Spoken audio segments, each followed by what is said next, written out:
This is the story of how a little boy who just wanted to study bugs one day ended up getting into the #1 entomology program in the world. First of all, let's take a step back. This is me, Bradon, back in 2015 at age 11 in the middle of the Panama rainforest, and this is where it really began. You see, my whole life, all I've ever wanted was to study insects and tell others all about them. From a very young age, I'm talking 3 to 4 years old, I've been absolutely and utterly hyperfixated on these little animals that most people call gross or weird. Yep, I was that kid. The bug kid, as we're fondly referred to. Every school has one, that weird student who's obsessed with bugs and always seems to find a way to sneak an odd bug fact into every conversation. Growing up, I had 4 other siblings, and one of my favorite activities was to terrorize them with the freaky bugs I would find in our yard.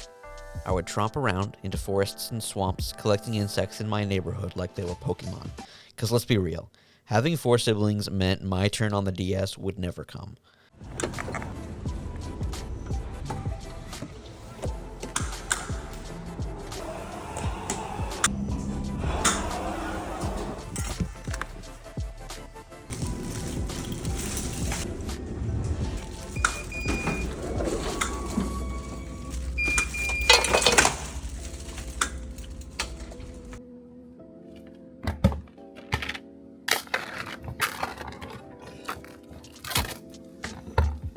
At this time, my dream was to be a field entomologist, collecting and describing new species of insects in the most rugged habitats the world has to offer, like the Amazon and the Congo.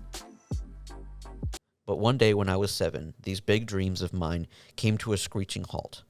My mom received a news that no parent should ever have to hear. I was diagnosed with a debilitating condition known as Duchenne muscular dystrophy. DMD affects 1 in every 4,000 males, and there's no cure. It means that my muscles would slowly weaken and be unusable over time. With this diagnosis came the loss of my leg strength, and along with it, my dreams of being a field entomologist.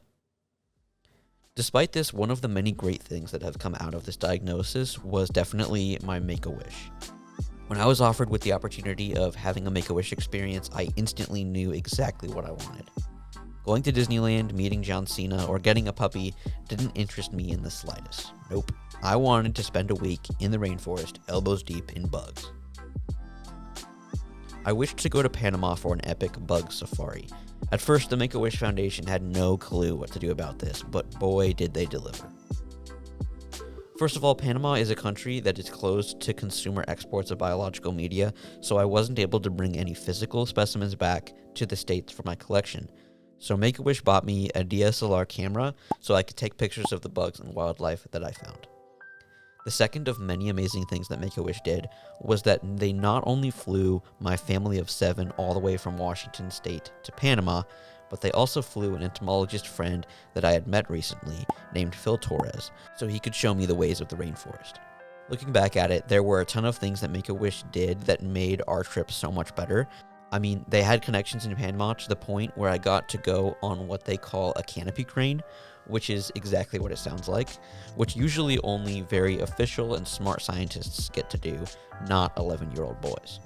Anyways, I'm probably going to do an entire video just talking about this trip, but the point is, this trip completely changed my perspective on how science can be done.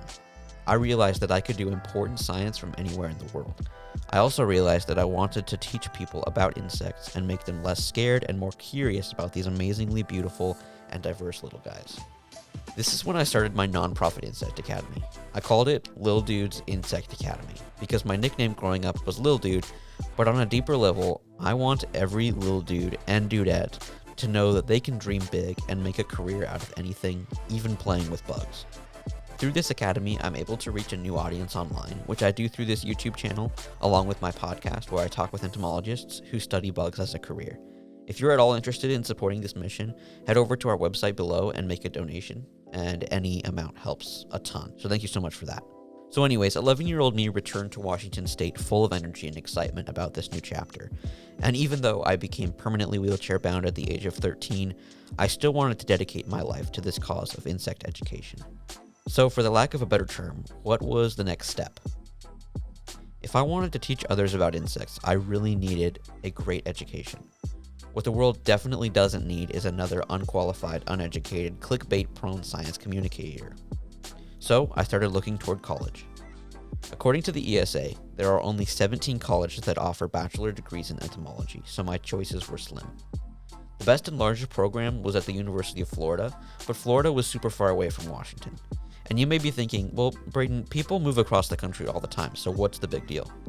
The big deal was that I was born and raised in Washington. All my friends, my whole family's there, and as the cherry on top, I'm disabled, so that comes with a whole other level of complexity and obstacles. If this wasn't enough, UF has a 19% acceptance rate for out-of-state students.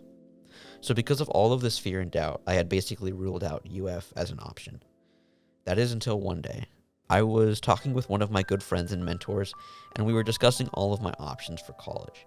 At the end of me listing all my college prospects, I said, oh yeah, and then there's the University of Florida, but that's just too far away. And I'll never forget what he said. He said, Bradon, that's why it's so exciting. That's the adventure of it. That perspective made me look at the issue with a different lens. Instead of how in the world is this going to work, it changed to I can't wait to see how in the world this is going to work. With that change in mindset, I said a prayer and put my application in at UF, along with some backup schools, of course. A couple months later, I got that extra big, long-awaited envelope saying that I was accepted into the University of Florida Entomology Program. Along with this acceptance letter came the beginning of many months of planning and mapping out the logistics of moving across the country. Fast forward to now, I'm living in Gainesville, Florida. I'm taking 4 classes my first semester here at UF, many of which being entomology classes, and learning from the best and brightest the entomology field has to offer. I'm extremely excited about this new chapter, and I cannot wait to bring you all along for the ride. So click the subscribe button below so you don't miss an upload, and I will be giving you all a snapshot of what it's like not only to be an entomology major, but also being a disabled college student. So anyways, guys, that is my story so far. I cannot wait to see how the rest of it unfolds. Stay tuned for that. Please leave a like and subscribe, and thank you so much for watching. I will see you all in the next video, and as always, keep on bugging.